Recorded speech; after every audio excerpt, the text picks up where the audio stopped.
तो margin industry की गिरेगी। क्लियरली एशियन पेंट की डी रेटिंग होनी शुरू हो गई है। जो करीब 20,000 करोड़ था वो 60,000 करोड़ हो जाएगा। सो although industry average return on capital बहुत हाई रहा है, 10 से 20% अर्निंग्स गिरेंगी अगले 3 साल। नमस्कार। पेंट इंडस्ट्री की एक एनालिसिस 1 साल पहले करी थी, जब बिरला जी ने अनाउंस किया था कि वो पेंट सेंटर करेंगे 10,000 करोड़ के इन्वेस्टमेंट के साथ। ये उसी का फॉलोअप है। काफ़ी कुछ उन्होंने इन्वेस्ट कर दिया है, कुछ प्लान आ गए हैं। तो अब देखते हैं कि पेंट्स में पिछले 1 साल क्या हुआ है, एशियन पेंट, बर्जर, इनका जो मेरी एनालिसिस है अगले 2-3 साल क्या होगा। और ये वीडियो आप काइंडली इसको शेयर प्राइस या उसके लिए ना समझें। ये मेरी प्योरली एजुकेशनल एनालिसिस है कि मेरा जो G2G फ्रेमवर्क है उस पे अगर मैं इन सारी चीज़ों को डालूं, क्या G2G का कोई मतलब है, नहीं है कि गुड टू ग्रेट में ख़रीदना है, ग्रेट टू गुड में बेचना है।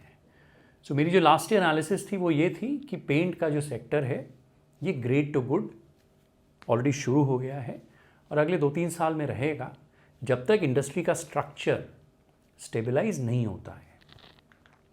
शुरू करते हैं। तो क्विकली जो मेरी बेसिक फ्रेमवर्क है, एक कंपनी की अर्निंग गुड से ग्रेट जाती है तो उसका मल्टीपल भी गुड से ग्रेट जाता है। तो जब ये दोनों चीज़ें होती हैं तो री रेटिंग होती है। 5 रुपये की अर्निंग को आप 15 मल्टीपल देते हैं, 75 शेयर प्राइस। 25 को आप 70 मल्टीपल देते हैं तो 1750 शेयर प्राइस। G2G का फर्स्ट फेज ये है, good to great earning, good to great multiple. लेकिन जब कंपनी बड़ी हो जाती है, कंपटीशन आ जाता है, तो अर्निंग भी ग्रेट से गुड हो जाती है, तो मल्टीपल भी ग्रेट से गुड हो जाता है। सो ये टोटल जो एनालिसिस है अगर आप देखें, good to great to good, तो ये शेयर प्राइस दिखती है। There are 2 phases, good to great पहले होता है, फिर ग्रेट टू गुड होता है। इसी में फिर वो ब्रह्मा विष्णु महेश का जो अपनी हमारी हिंदू फिलॉसफी है उससे मैं कनेक्ट करता हूँ कि एवरीथिंग इज सिक्लिकल, कोई भी चीज़ परमानेंट नहीं होती है। हर कंपनी का एक ब्रह्मा विष्णु महेश का फेज़ आता है। हमारा देश अभी विष्णु फेज़ में है, काफ़ी ग्रोथ फेज़ में है, हम गुड टू ग्रेट जा रहे हैं। चाइना शायद ग्रेट टू गुड फेज़ में आ रहा है एंड सो ऑन। तो पहला फेज़ है गुड टू ग्रेट, दूसरा फेज़ है ग्रेट टू गुड, और इसीलिए फिलॉसफी है G2G। तो आगे बढ़ते हैं। लास्ट ईयर एक वीडियो बनाया था कि मुझे लग रहा था कि पेंट्स चूँकि कॉम्पिटिटिव इंटेंसिटी बढ़ेगी, ग्रेट टू गुड जाने वाला है। काफ़ी लोगों ने, जो पुराने पेंट्स के लवर्स हैं, उन्होंने कहा कि ऐसा नहीं होगा, एशियन पेंट हमेशा राजा रहा है, वो राजा रहेंगे, 4 घंटे की डिलीवरी है, गजब प्राइसिंग है, वो कुछ नहीं लूज़ करेंगे, कोई दिक्कत नहीं होगी। देखते हैं क्या होता है। बिकॉज मैं क्या है कि एक फ्रेमवर्क में काम करता हूँ, जब फ्रेमवर्क में चीज़ें बैठती हैं तो कोशिश करता हूँ, गलत भी जा सकता हूँ, लेकिन जहाँ लॉजिक है वहाँ लॉजिक यूज़ करनी चाहिए। तो देखते हैं क्विकली। पिछले 10 सालों में पेंट का रिटर्न ऑन कैपिटल इंडस्ट्री का काफ़ी बढ़िया रहा है। Average industry return on capital 20% से ऊपर रहा है। लेकिन इस दौरान एशियन पेंट का रिटर्न ऑन कैपिटल, जो हिस्टोरिकली बहुत ज़्यादा होता था, 50-60% होता था, वो गिर के ऑलमोस्ट से 20 से 30% के बीच में है। मैं मोटा मोटी बात कर रहा हूँ। सो although industry average return on capital बहुत हाई रहा है, एशियन पेंट का गिरा है, क्योंकि उन्होंने काफ़ी खुद केपेक्स लगाया है, बैकवर्ड इंटीग्रेट किया है कि वो कंपटीशन में रहें, और उन्होंने काफ़ी लो मार्जिन प्रोडक्ट भी लॉन्च किए हैं जो अलाइड प्रोडक्ट्स हैं। पेंट हाई मार्जिन था, चाहे आप पुटी ले लें एंड सो ऑन, कि वो हॉरिजॉन्टली भी एक्सपैंड करें। दूसरी चीज़ जो रही है कि volume growth, revenue growth, not volume growth, करीब 12 से 13% रहा है पिछले 10 से 12 सालों में। और इंटरेस्टिंग क्या है कि जैसा वॉल्यूम ग्रोथ रहा है वैसी ही कैपेसिटी ग्रोथ रही है, कि जो फैक्ट्रियां कंपनियों ने लगाई हैं, अगर वो 12-13% आपकी रेवेन्यू ग्रोथ थी, उतनी फैक्ट्री लग रही है। बेसिकली एशियन पेंट यहाँ राजा है, वो डिसाइड करते हैं कि मैं क्या करूँगा, मैं क्या भाव लगाऊंगा, मैं क्या फैक्ट्रियाँ लगाऊंगा, बाकी सारे फॉलोअर थे। सो एशियन पेंट का ऑर्गेनाइज्ड इंडस्ट्री में ऑलमोस्ट 60% मार्केट शेयर है। अगर आप टोटल बाजार पकड़े तो अबाउट 40-42% मार्केट शेयर रहा है। इम्पॉर्टेंट क्या है, 13% टॉप लाइन ग्रोथ और उतना ही अप्रॉक्सीमेटली फैक्ट्री और केपेक्स का ग्रोथ। अब ये क्या है कि ये है मार्केट शेयर ऑफ रेवेन्यू, ये है market share of capital deployed. Organise players की बात कर रहा हूँ मैं। एशियन पेंट मोटा मोटी करीब 55-60% इंडस्ट्री, ऑर्गेनाइज्ड इंडस्ट्री का मार्केट शेयर था, और आधी फैक्ट्रियाँ, half was owned by Asian paints. Despite the entry of JSW, जो मैंने हरे में उनका नाम डाला है, इंडस्ट्री स्ट्रक्चर आप ये पाई चार्ट देखें, ज़्यादा चेंज नहीं हुआ है। तो JSW has entered, MRF has entered, Jindal is planning to enter, बहुत सारी कंपनियां एंटर कर रही हैं। पिडलाइट विथ हैशा हैज़ एंटर्ड, लेकिन वो लोग क्या है ना, छोटा छोटा पैसा डाल रहे थे। टोटल इंडस्ट्री में अगर कैपिटल डिप्लॉयड आप देखें 20-22 हज़ार करोड़ की थी, about 20,000 crore of capital deployed in the industry.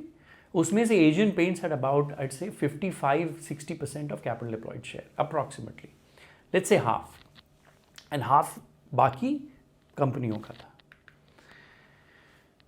दूसरी चीज जो है, the market shares were very very stable. The only companies that lost market share, जिनका मार्केट शेयर लॉस हुआ था, वो है एक्जो अगर आप देखें, और नेरोलैक। इसके आगे इंडिगो और JSW ने मार्केट शेयर गेन किया। तो एशियन पेंट ब्रॉडली अगर आप देखें, कभी भी पिछले 15 से 20 सालों में मार्केट शेयर लॉस नहीं हुआ था। छोटी कंपनियों का हुआ था, MNCs का हुआ था, वहाँ आप देख सकते हैं Nerolac and Akzo, but Asian Paint ने कभी मार्केट शेयर लूज नहीं किया था, क्योंकि स्टेबल इंडस्ट्री स्ट्रक्चर था। तो इंडस्ट्री की स्ट्रक्चर पूरी की पूरी गुड टू ग्रेट जा रही थी, इसलिए मल्टीपल भी एक्सपैंड हुआ, इसलिए सारी कंपनियां मल्टी बैगर हो गई।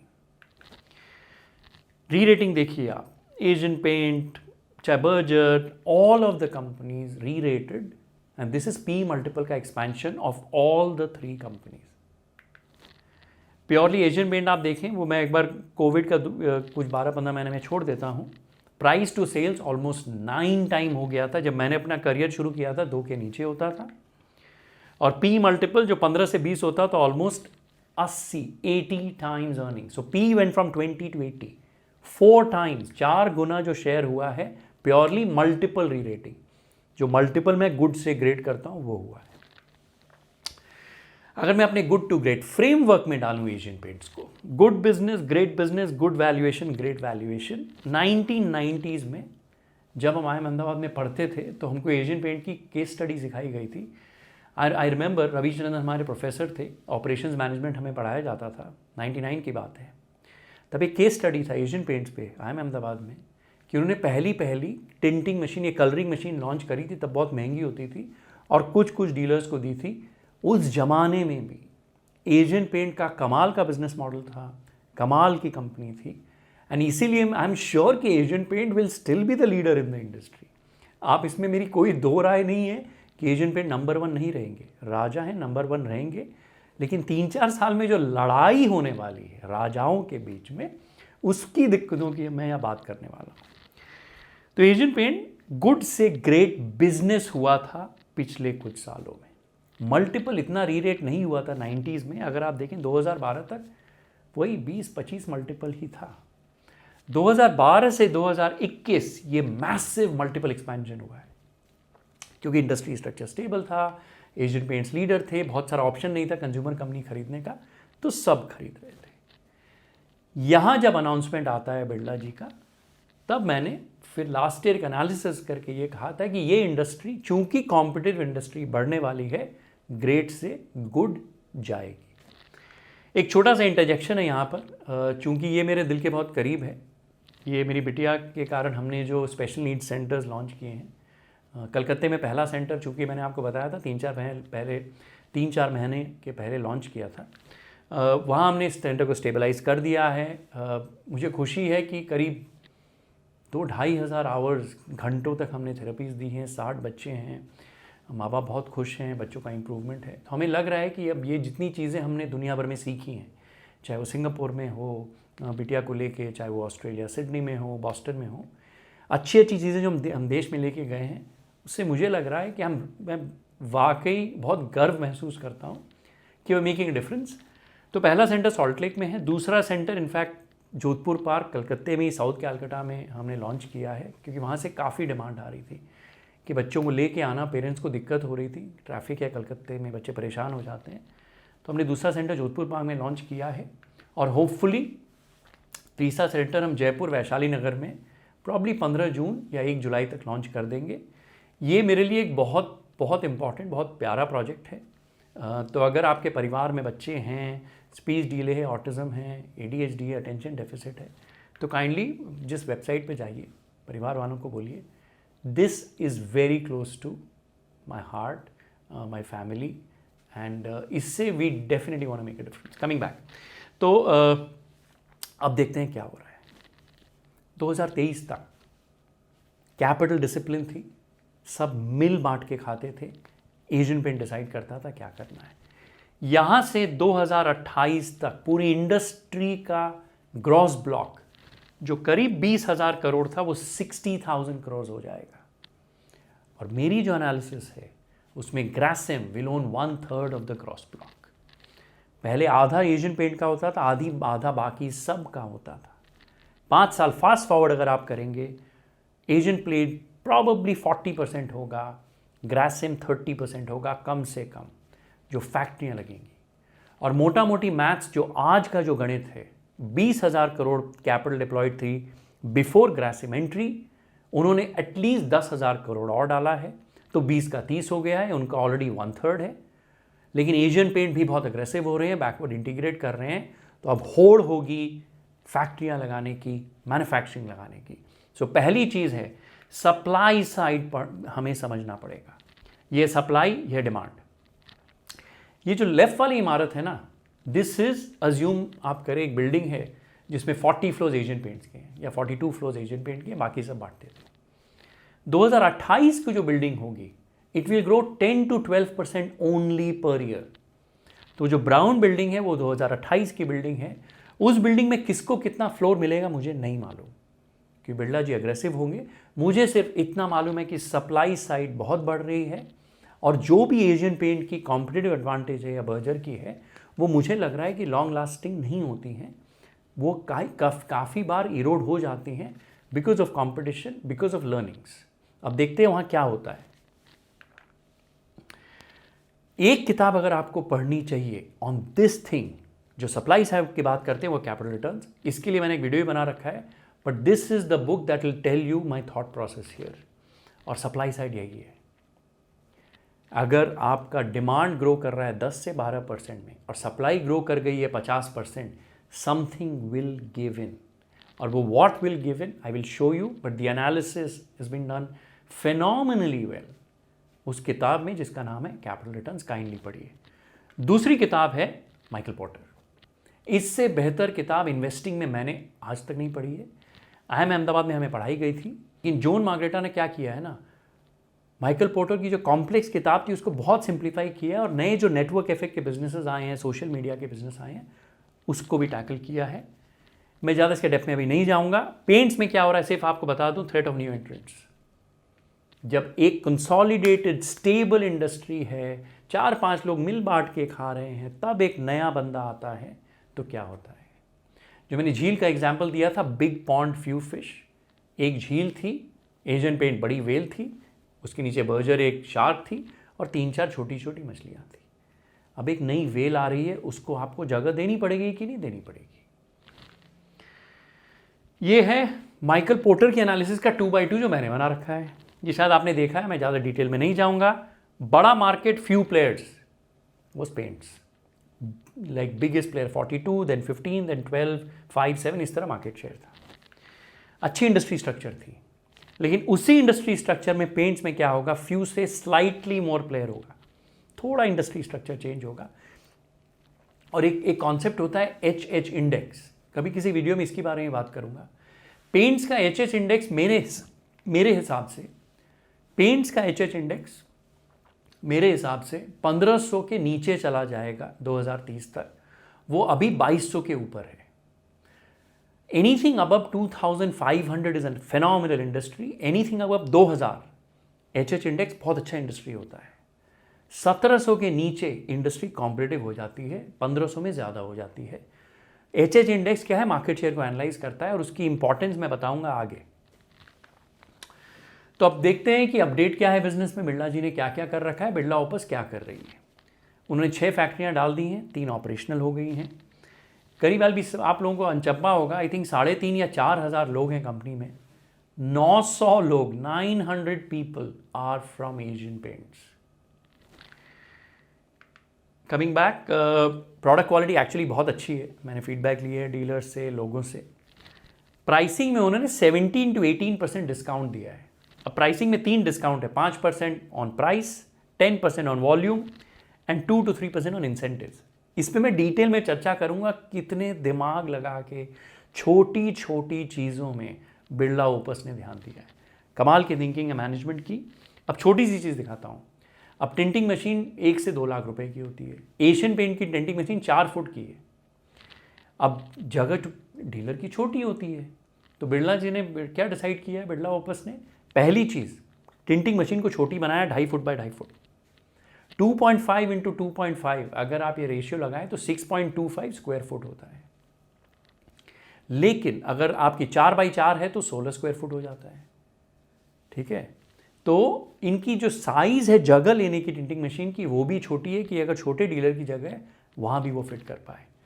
तो जैसा इन्होंने अनाउंस किया कि बाय जुलाई जिस शहर में 1 लाख से पॉपुलेशन ज़्यादा है, बिरला ओपस पेंट वहाँ पहुँच जाएगा।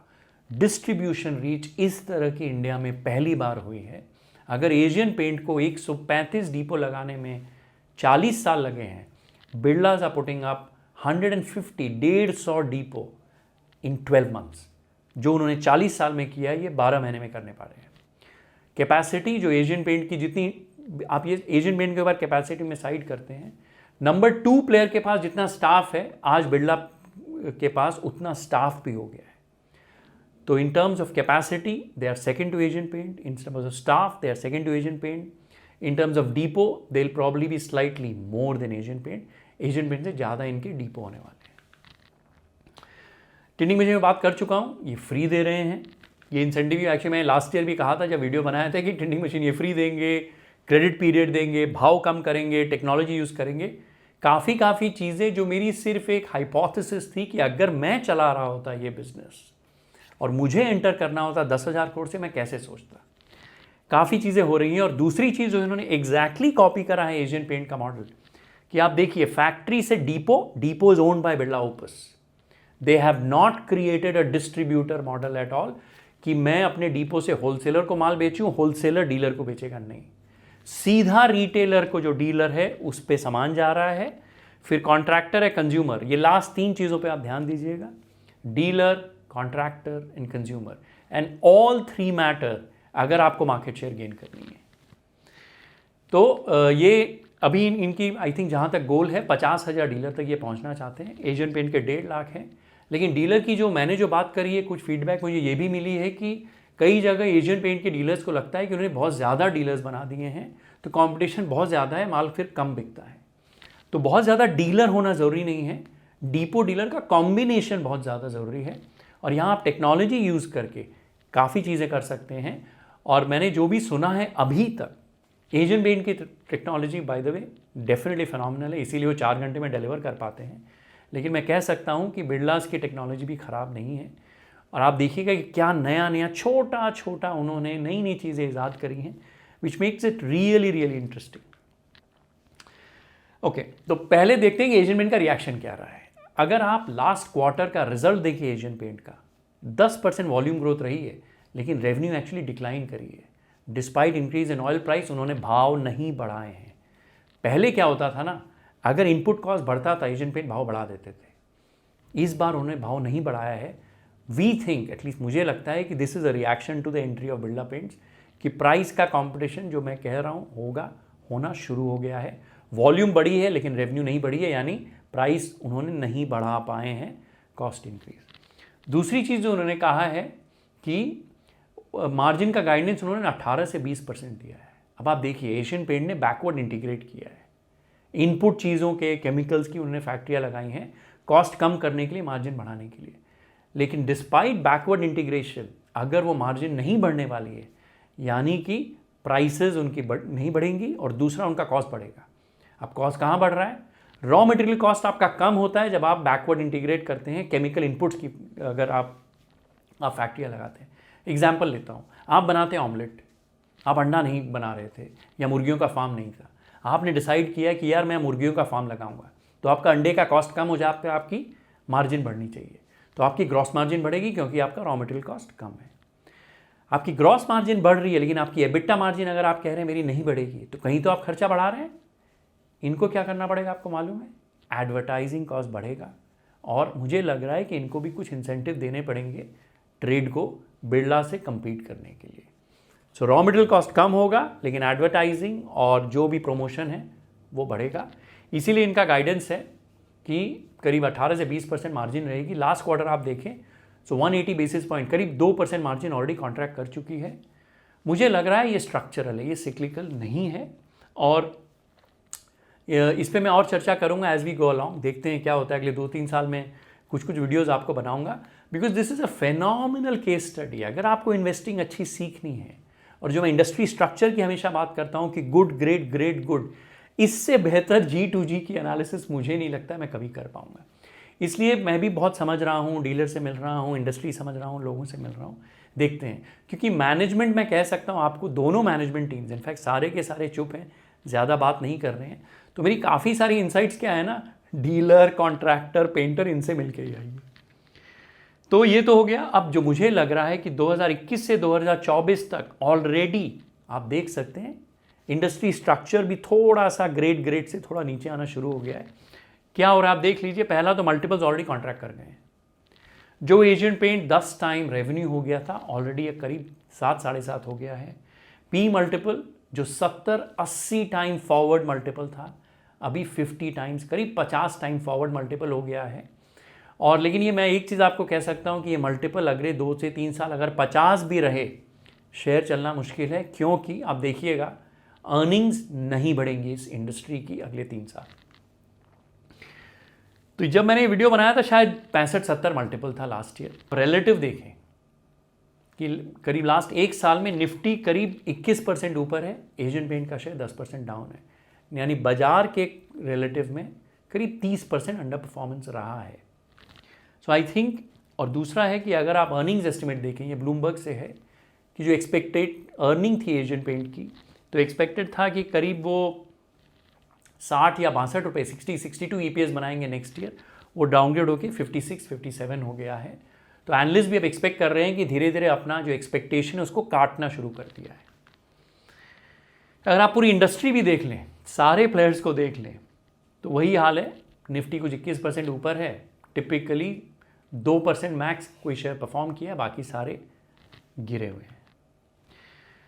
और अगले 3 साल का परफॉर्मेंस देखिए अगर अब एशियन पेंट का, तो ऑलरेडी जो मेरी एनालिसिस रही है कि यार महंगी चीज़ें, चाहे कितनी अच्छी इंडस्ट्री हो, अगर कंपनी ग्रेट हो जाती है ना, तो बहुत मुश्किल होता है शेयर को परफॉर्म करने के लिए, क्योंकि नई बाइंग बहुत मुश्किल से आती है। इंडस्ट्री आफ्टर इंडस्ट्री आप देखिए, जो भी कंपनियां बहुत ज़्यादा लोगों ने महंगी कर दी थी 2020-21 में, doctor Lal path labs, DB's laboratories, Asian paints, Bajaj finance, 60, 70, 80, 90 multiple, और स्पेशली जो वन टाइम अर्निंग थी कोविड की, उस पर भी आपने मल्टीपल दे दिया, तो वो सारी की सारी कंपनियां 30, 35, 40% डाउन हैं और अभी भी महंगी हैं। सो अगर आप ग्रेड कर देते हैं तो समय लगता है, और कई बार शेयर प्राइस का टाइम करेक्शन होता है। अब बहुत इंटरेस्टिंग एनालिसिस है, अगर आप किसी की रिपोर्ट पढ़ेंगे, मैनेजमेंट की कमेंट्री सुनेंगे या कॉन्फ्रेंस कॉल पढ़ेंगे, कह रहे हैं कि बिरलाज ने करीब 17% प्राइस डिस्काउंट दिया है। But there is much more here than just a price discount. 3 चीज़ें हैं, 5% डिस्काउंट डीलर के लिए, 10% डिस्काउंट वॉल्यूम, और 2 से 3% कॉन्ट्रैक्टर के लिए। ये मेरी एनालिसिस जो है ब्रॉडली आप समझिए कि एक तीर 3 शिकार कैसे कर रहे हैं। मैंने कुछ डीलरों से बात करी, you know what they said.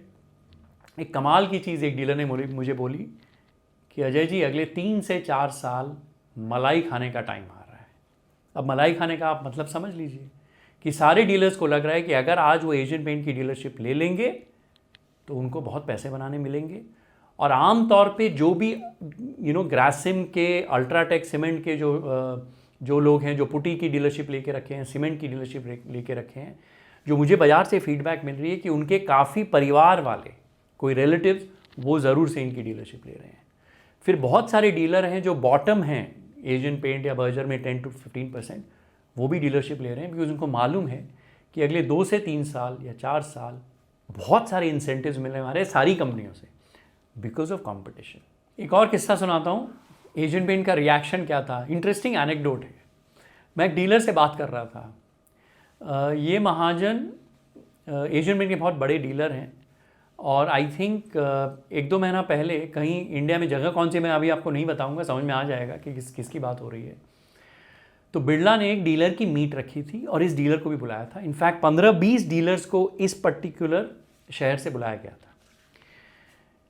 Asian Paint ने सारे अच्छे डीलर्स को बुदापेस्ट और वियना, डीलर की जो ट्रिप होती है ना, फॉरेन कंट्री ले जाते हैं, एशियन पेंट लेके गए थे। और सारे डीलर्स की फ़्लाइट थी कि दिल्ली सुबह शुक्रवार को पहुंचेंगे और दिल्ली से ये जो शहर है शुक्रवार को शाम को सबकी फ़्लाइट्स बुक थी। उस शहर में बिरला ओपस की डीलर मीट थी अगले सैटरडे को, उसी शनिवार को। एशियन पेंट को पता चला कि इस फलाने शहर में इन 20 डीलरों को, जिनको मैं वियना लेके गया हूँ, इनको बुलाया है बिरला ओपस ने। एशियन पेंट ने मालूम है क्या किया, उनकी फ्राइडे शुक्रवार की जो फ्लाइट थी उसको सैटरडे इवनिंग कर दिया कि वो डीलर मीट में पहुंच ही ना पाए। तो एक जो डीलर से मेरी बात हुई बहुत ही गुस्सा थे कि ये क्या मजाक है। तो और आई थिंक कुछ बहाने बनाए गए। तो अब क्या है ना कि एक द्वंद्व शुरू हो गया मार्केट प्लेस में कि आप उनकी डीलर मीट में नहीं जाएंगे, आप अगर डीलरशिप लेंगे हम आपकी डीलरशिप कैंसिल कर देंगे। तो ये काफ़ी चीज़ें मुझे सुनने में आ रही हैं। तो एक द्वंद्व तो मार्केट प्लेस में शुरू हो गया है और I am sure Asian Paint में थोड़ी तो लड़ने की वो लड़ेंगे ही, थोड़ी पैनिक आई एम श्योर होगी because Birlas are not a small player कि 200-300 करोड़ से आ रहे हैं। 10,000 करोड़ ने डाल दिया है। बिरला जी एवरी वीक एक मीट करते हैं अपनी टीम के साथ, पूरा अपडेट लेते हैं, तो वो लगे हुए हैं। वो एक पुरानी कहानी थी ना, बंदर और बिल्ली वाली, वही होने वाला है। आपको बताता हूँ आगे। दूसरा है कॉन्ट्रैक्टर। अब एक कॉन्ट्रैक्टर कौन है? जो आपके घर पे जाके पेंट करता है। अब अगर आप कॉन्ट्रैक्टर को कन्विंस नहीं कर पाएंगे ना कि यार मेरा पेंट बहुत अच्छा है, मेरा पेंट भी आप यूज़ करो, वो माल नहीं लेगा। और कॉन्ट्रैक्टर भी कई बार डिसाइड करता है, वो घर आके बोलता है कि नहीं जी आप मेरा पेंट ले लो या इसका पेंट ले लो। तो इन्होंने क्या किया है कि कॉन्ट्रैक्टर टिपिकली एक आम इंसान है, उसको 500,000 रुपये के इंसेंटिव से बहुत फ़र्क पड़ता है। तो बिरलाज ने क्या किया ना, अच्छी टेक्नोलॉजी, बहुत, जो भी मैं फीडबैक देख रहा हूँ कि टेक्नोलॉजी इंफ्रास्ट्रक्चर एकदम मॉडर्न बना है। ये कार्ड है, जो भी पेंट का डब्बा बिकता है या तो उसके अंदर है या उसमें भी एक QR कोड है। कॉन्ट्रैक्टर को कुछ नहीं करना है, डब्बा लिया, उसके अंदर में कार्ड निकाला, QR कोड स्कैन किया और उसको मैं दिखाऊंगा एक वीडियो आपको, ऐप में उसको सीधा का सीधा जो भी नंबर है उसके अकाउंट में चला जाता है। यहाँ पर क्लिक कीजिए, या UPI डाला था ना, भैया मैं डाल दिया, OTP आएगा, तुरंत दे देगा, डाल दीजिए सबमिट, प्लस हो जाएगा सक्सेसफुल। रिडीम 500। अभी रुको आ गया 540 रुपया। मैसेज कितने में आया? 540। काम करेंगे 40 में आ गया। एक बार दे दिया, एक बार ऐसा कर दीजिए। अब इसमें धांधली हो सकती है। बिरला ओपस का गोडाउन है, मैं वहाँ नौकरी कर रहा हूँ, मैं क्या बदमाशी कर सकता हूँ? डब्बा खोल के कार्ड निकाल सकता हूँ, मैं स्कैन कर सकता हूँ, बदमाशी हो सकती है। तो उन्होंने बहुत अच्छा दिमाग लगाया है कि किसी भी गोडाउन, किसी भी वेयर हाउस के 200 मीटर आसपास में आप कार्ड स्कैन करेंगे, स्कैन नहीं चलेगा। इसका मतलब क्या है कि जब तक आप उस पेंट के डब्बे को दूर नहीं लेके जाएंगे गोडाउन से, यानी कि आपने ख़रीदा है, तभी आप स्कैन करके इसको यूज़ कर सकते हैं। तो उन्होंने छोटी छोटी बातों में बहुत ध्यान दिया है। दूसरी चीज़ है कि अगर कॉन्ट्रैक्टर इनके डेटाबेस में है, उसका मोबाइल नंबर, तभी उसको ये इंसेंटिव मिलेगा, नहीं तो नहीं मिलेगा। तो जियो टैगिंग भी इन्होंने कर ली है कि कोई नंबर कॉपी ना कर ले, और कोई गोडाउन में भी वो साइन करना, वो अगर स्कैन करना चाहे नहीं कर सकता है। तो टेक्नोलॉजी इंफ्रास्ट्रक्चर इन्होंने काफ़ी बढ़िया बनाया है। और एक कॉन्ट्रैक्टर को आप 50 रुपया 100 रुपया पर डब्बा देंगे, अगर ये करेंगे तो वो 4-5 डब्बा दिन में एक्स्ट्रा करता है, 500 रुपये कमाता है, 1000 रुपये कमाता है, काफ़ी फ़र्क पड़ता है। दूसरी चीज़ जो इन्होंने इंफ्रास्ट्रक्चर में करी है वो है कि अब एशियन पेंट की 4 घंटे की डिलीवरी है। और डायकॉटमी क्या है कि डिलीवरी तो 4 घंटे की है, लेकिन फिर भी डीलर से ये 30-30, 40-40 दिन की इन्वेंट्री रखवाते हैं, पुश करते हैं, टारगेट्स देते हैं, वगैरह वगैरह। तो इन्होंने क्या किया है कि इन्होंने एक तो 6 फैक्ट्रियाँ लगाई हैं, 150 डिपो लगा रहे हैं। सो जो भी फीडबैक मुझे मिल रही है कि डिलीवरी टाइम में बिरलास compete कर पाएंगे ओपस से। लेकिन दूसरी इंटरेस्टिंग चीज़ उन्होंने क्या करी है कि लेट अस अज्यूम आप एक डीलर हैं, आपने माल ऑर्डर किया, अब आपका मॉडल इन्होंने कहा कि 4 घंटे में आ रहा है, आप फ़ोन करके बार बार पूछ रहे हैं कहाँ है माल, ये है वो है। इन्होंने एकदम DHL, ऊबर, जोमेटो की तरह ऐप बना दी है कि अगर ट्रक मेरे डिपो से निकल गई है, आप रियल टाइम ट्रक में भी देख सकते हैं, आपको SMS आ जाएगा, फ़ोटो आ जाएगा, आप क्वेरी कर सकते हैं कि मेरे माल की ट्रक कहाँ पहुँची है। अगर आप बम्बई में हैं और आप बांद्रा से ट्रक निकली है और आपका सामान बोरीवली पहुँचने वाला है, तो आपको पता चल जाएगा कि यार मेरा सामान बांद्रा से निकला है, अभी ट्रक अंधेरी में, अंधेरी वाले डिपो में है, 1 घंटे में पहुँच जाएगी। एज अ डीलर आपको फ़ोन करने की ज़रूरत नहीं है, सब कुछ टेक्नोलॉजी है, तो आपको अश्योरेंस भी आता है, नहीं यार मेरा माल टाइम पे आ रहा है। और अगर कॉन्ट्रैक्टर को आप इंसेंटिव देते हैं, कार्ड में QR कोड देते हैं, डीलर खुश है, और कंज्यूमर अगर 10% कम वॉल्यूम में काम करने को तैयार हो जाता है, वो सारी चीज़ें आप देखिएगा एड्स में आएंगी, उसमें मैं आता हूँ कि जो 10% वॉल्यूम डिस्काउंट है, ये मुझे फ़र्क पड़ता है जो घर पे पेंट करवाने वाला है। प्राइस क्या है, क्या इंसेंटिव कॉन्ट्रैक्टर को है, उससे मुझे फ़र्क नहीं पड़ता है, लेकिन 10% एक्स्ट्रा वॉल्यूम से फ़र्क पड़ता है। तो मुझे जो लग रहा है जो एडवर्टाइजिंग कैंपेन आने वाली है अगले 3-4 महीने में बिरला ओपस की, उसमें वॉल्यूम डिस्काउंट की बहुत बड़ी बात होने वाली है। तो इसमें कौन मलाई खाएगा? एडवर्टाइज़र्स बहुत पैसा बनाने वाले हैं अगले 2-3 साल, बिकॉज एडवर्टाइजिंग में बहुत ज़्यादा खर्चा होने वाला है। डिस्ट्रीब्यूटर्स, कॉन्ट्रैक्टर्स बहुत पैसा बनाने वाले हैं, क्योंकि लड़ाई जब हो रही है बिल्लियों की, तो बंदर कुछ ना कुछ एक्स्ट्रा लेके जाएगा। तो अब देखते हैं कि अगले 2-3 साल क्या होने वाला है। सबसे इंपॉर्टेंट चीज़ होती है कंज्यूमर सेक्टर में, ब्रांड्स के सेक्टर में मार्केट शेयर। कुछ भी हो जाए, मार्केट शेयर लॉस नहीं चाहती है कंपनियां। आपको सिंपल केस स्टडी देता हूं, अगर समय मिले तो आप पढ़िएगा। 2003 से 2007 में हिंदुस्तान लीवर और प्रॉक्टर एंड गैम्बल PNG में इतनी लड़ाई हुई थी, साबुन में प्रॉक्टर एंड गैम्बल ने काफ़ी प्राइसेस काटी थी साबुन की। हिंदुस्तान लीवर डिसाइडेड कि यार मैं मार्केट शेयर लॉस नहीं लूँगा, बिकॉज मार्केट शेयर एक बार खो जाता है वापस नहीं आता है। तो price for price Hindustan Lever ने प्रॉक्टर एंड गैम्बल से compete किया था। उनकी मार्जिन मुझे जहाँ तक याद है 30% की 15 हो गई थी। दे हैड 15% मार्जिन कॉन्ट्रैक्शन उन 5 साल में, लेकिन मार्केट शेयर नहीं छोड़ा। तो इसलिए मार्केट शेयर सबसे ज़्यादा ज़रूरी होता है, और आपको यहाँ समझाता हूँ क्यों। ये करीब 100 डब्बे हैं पेंट्स के, करीब 42 इज एशियन पेंट, लेफ्ट वाला blue, Berger and so on. तो ये आज की industry. Let us assume next 4 साल 10% मार्केट शेयर बढ़ता है, सॉरी मार्केट वॉल्यूम बढ़ती है, वॉल्यूम नॉट रेवेन्यू। सो करीब 140 डब्बे हो जाएंगे, 140 buckets by 2028 in the next 4 years। अब अगर आप अजम्पशन समझें कि बिरला जी ने क्या किया है, फैक्ट्रियां तो ऑलमोस्ट 50% बढ़ा दी है इंडस्ट्री की, so their market share of capital employed is about 1/3। अगर 33% आपका फैक्ट्री का मार्केट शेयर है, जो सप्लाई साइड की हम बात कर रहे हैं, तो मेरा अजम्पशन है कि एटलीस्ट 10% मार्केट शेयर तो वो टारगेट करना चाहिए, राइट? क्या होगा नहीं होगा मुझे नहीं मालूम, ये सिर्फ एक एनालिसिस है, एक सिनेरियो एनालिसिस है। 10% मार्केट शेयर मतलब 140 अगर डब्बे बिकेंगे, उसमें से 14 boxes buckets will be Birla. तो अगर इंक्रीमेंटल में 40 में से अगर 14 बिरला ले लेते हैं तो बचते तो सिर्फ 26। अगर एशियन पेंट को 42% मार्केट शेयर रिटेन करना है, then they have to take at least 59 of 140, यानी 17 ऑफ द रिमेनिंग 26, कि बाकी जो 26 बकेट्स बचे उसमें से 17 एशियन पेंट को लेने हैं। तो बाकी सारे प्लेयर के लिए कितना बचेगा? Berger, Akzo, Nerolac, JSW, Indigo, Jindal, MRF, Pidilite, सिर्फ 9 डब्बे। तो लड़ाइयाँ तो होने वाली हैं, पैसे सबके पास हैं। So this is what is going to happen in the next 2 to 3 years। Prices paint की नहीं बढ़ेंगी, चाहे इनपुट कॉस्ट कितना ही बढ़ जाए, केमिकल कॉस्ट कितना ही बढ़ जाए, ऑयल कॉस्ट कितना ही बढ़ जाए, वॉल्यूम बढ़ेगा, prices will either remain flat और डाउन। जब प्राइस फ्लैट होती है और एडवर्टाइजिंग कॉस्ट आपका बहुत बढ़ने वाला है, उस पर भी मैं आने वाला हूँ, तो मार्जिन इंडस्ट्री की गिरेगी। वॉल्यूम ग्रोथ प्रॉब्ली 8 से 12%, pricing 0, margins lower, so your earnings मुझे लग रहा है 0 से -20% होगी या मैक्स 5% बढ़ेगी, लेकिन मुझे लग रहा है कि अर्निंग्स एक्चुअली अगले 3 साल इंडस्ट्री की एग्रीगेट गिरेंगी।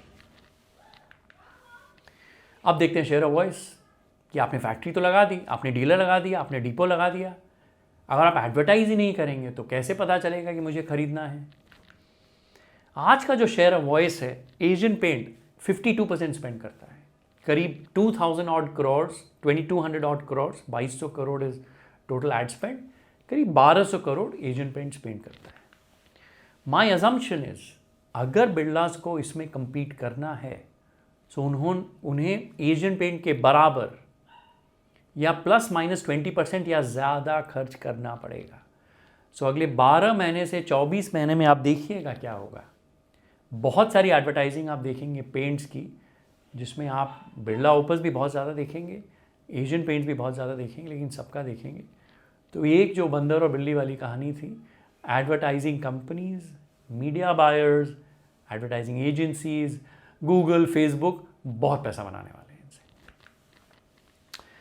दूसरी चीज़ जो मुझे लग रही है कि बिरला जो फुटबॉल में होता है ना, मैन टू मैन मार्किंग बोल के एक चीज़ होती है कि जहाँ जहाँ आपके फॉरवर्ड हैं, जहाँ जहाँ आपके डिफेंडर हैं, मैं वहाँ पहुँच जाऊँगा। मुझे लग रहा है कि डिस्ट्रीब्यूशन और सेल्स में Birla Opus man to man marking करेंगे एशियन पेंट्स की। ऐसा क्यों? 2 रीज़न है। एक, 900 लोग हैं बिरला में जो एशियन पेंट से आए, ठीक है, तो वो तो सब कुछ जानते हैं, कौन डिपो है, कहाँ पे लगाना चाहिए, कौन सेल्समैन है। तो मुझे लग रहा है जहाँ जहाँ एशियन पेंट का सेल्समैन होगा ना, वहाँ बिरला वाले का भी एक सेल्समैन लगने वाला है, मैन टू मैन मार्किंग होगी।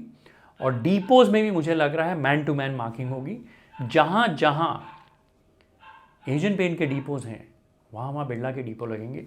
और एक कमाल की इंसाइट मुझे मिली थी एक डीलर से कि त्रिपुरा में सिर्फ एशियन पेंट का डिपो है और किसी भी कंपनी का डिपो नहीं है, जहाँ तक मुझे मालूम है। बिरला ने त्रिपुरा में जाके भी आप देख सकते हैं डिपो लगा दिया है। वहाँ के डीलर को कितना कंफर्ट आएगा। बाकी लोग दूर दराज से भेज रहे हैं paint, Birlas can send from the local depot. अगर आप डिपो का डिस्ट्रीब्यूशन अच्छे से करते हैं तो डीलर कॉन्ट्रैक्टर को भी कॉन्फिडेंस आता है कि ये होने वाला है। तो सेल्स में man to man marking, depot में man to man marking. So bottom line ये है, 8 से 12% वॉल्यूम ग्रोथ, मार्जिन्स 1 से 3% गिरेंगी मुझे लग रहा है, ज़्यादा भी हो सकता है, लेकिन ब्रॉडली मुझे लग रहा है 1 से 3% मार्जिन तो गिरेंगी। इसका मतलब अर्निंग मैक्स 5% बढ़ेंगी, लेकिन मुझे लग रहा है कि मोस्ट लाइकली अगर आप मुझसे पूछें वेयर विल आई बेट, 10 से 20% अर्निंग्स गिरेंगी अगले 3 साल। तो एशियन पेंट का 57 रुपीज़ EPS था लास्ट ईयर, ये जो मार्च गया है। मुझे लग रहा है 3 से 4 साल बाद भी मैक्स EPS का एस्टिमेट 50 से 60 होगा, उससे ज़्यादा नहीं होगा। या तो 10 से 15% अर्निंग्स गिरेंगी या मैक्स 5% बढ़ेंगी। एग्जैक्ट मुझे नहीं मालूम, मेरा काम है ब्रॉड एस्टिमेट करना। तो आज अगर से 3000 रुपये शेयर प्राइस है या 2800 रुपये शेयर प्राइस है, 3 साल फॉरवर्ड अर्निंग्स में भी एशियन पेंट 40-45 टाइम अर्निंग है, तो सस्ता नहीं है। तो मुझे लगता है टाइम करेक्शन जो चल रहा है एशियन पेंट का शायद कंटिन्यू भी करे, मुझे नहीं मालूम, बाजार रीरेट भी कर सकता है। सो शेयर प्राइस इज़ लेस जो मैं सोचता हूँ। मेरा काम है कि इंडस्ट्री समझना, क्या अर्निंग्स होगी। और ये जो लड़ाई जो है आज के दिन, जो मैंने पिछले वीडियो में भी कहा था कि जब राजा महाराजा लड़ते हैं ना, किसी को खरोच आएगी, कोई ICU जाएगा, कोई बिल्कुल ख़त्म हो जाएगा। खरोच तो एशियन पेंट को भी आने वाली है, इनको थोड़ी जगह देनी पड़ेगी, because technology, capital, people, product, इन सारी चीज़ों में बिरलास ने काफ़ी बढ़िया काम किया है। तो यही है, लेट्स सी ये G2G की होड़ में will paints go from great to good over the next few years, we shall see. बहुत इंटरेस्टिंग होने वाला है कि मेरा फ्रेमवर्क काम आएगा कि नहीं। और ये 3 किताबें काइंडली आप लोग पढ़ें, कमाल की किताबें। मैं बार बार कहता हूँ कि some of the best books to read on investing ये हैं।